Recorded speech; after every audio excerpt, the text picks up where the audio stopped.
Today marks the start of the business side of President Cyril Ramaphosa's UK trip. He will meet with the Prime Minister Rishi Sunak later this afternoon. Now, the United Kingdom government has already agreed to fund South Africa's green hydrogen projects through grants, and the President will begin the second day of his state visit at the Kew Gardens. That's where the Royal Botanic Garden is collaborating with the South African National Biodiversity Institute to protect indigenous South African succulents targeted by poachers. Newzroom Afrika's Govan Whittles is in London and joins us now from the Kew Gardens. Govan, good morning to you. So, what kind of benefits is this partnership yielding, if any yet?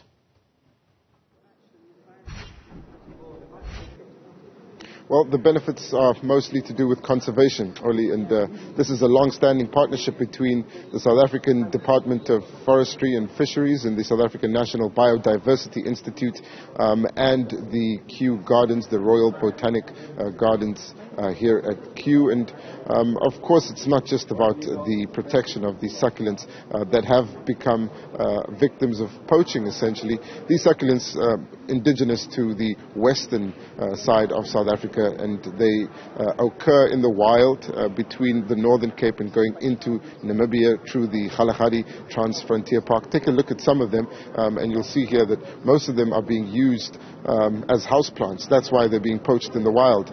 These are just the ones that are on display ahead of the arrival of President Cyril Ramaphosa. You'll see them here on a table that's been prepared. The footage you're looking at now are some of the succulents that had been seized through this partnership between essentially the British government and the South African government.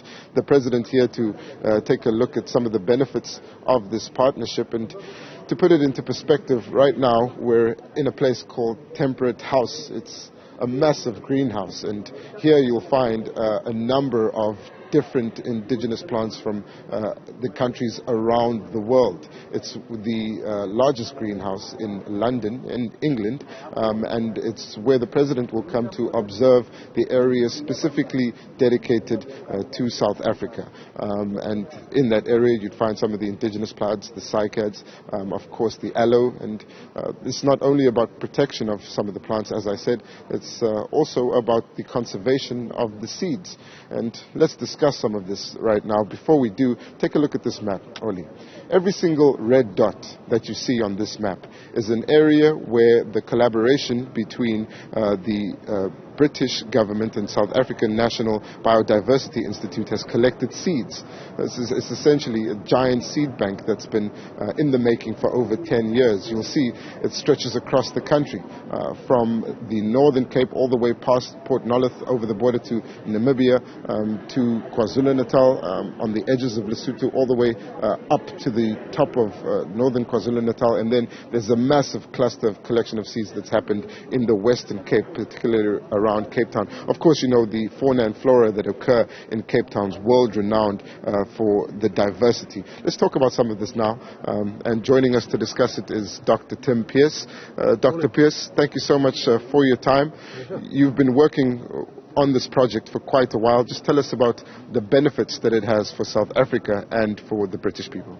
Yeah, so Royal Botanic Gardens Kew, through its Millennium Seed Bank project, has been working with SANBI now for nearly 30 years. And in that time, we've had the pleasure of going to some wonderful areas. My colleague Rose has been to some great areas. We've been collecting some fantastic places. But as you say, each of those dots on the map represents a seed collection which is now secured for South Africa to work on, for its conservation work and for its work towards food security and medicinal plants. So they all have a purpose. And you're quite right when I heard you say that South Africa now has this fantastic national seed bank. We have our seed bank here. It's called the Millennium Seed Bank, which is based at Royal Botanic Gardens Kew. Now at SANBI, they're about to launch this, what is going to be the biggest seed bank in Africa for wild species. And it's an incredible resource, not just for conservation, but for the whole people of Africa and the country's development.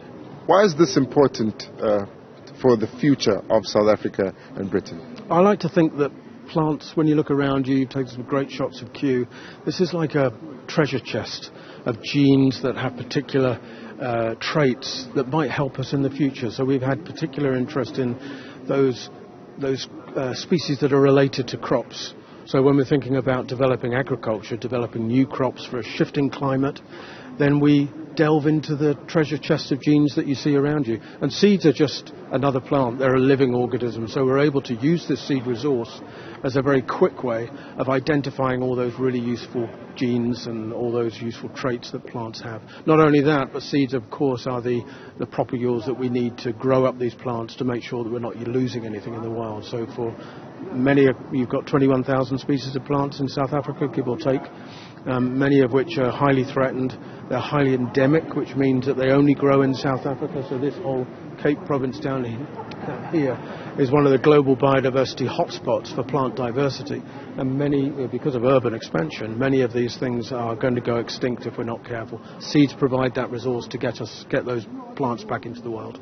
All right, thank you so much. That's Dr. Tim Pearce. He's the Conservation Partnership Coordinator for Africa, and we'll try to take just a short little walk only to show you exactly where the South African section of this exhibit, essentially, or this installation of the different indigenous plants in the temperate house are.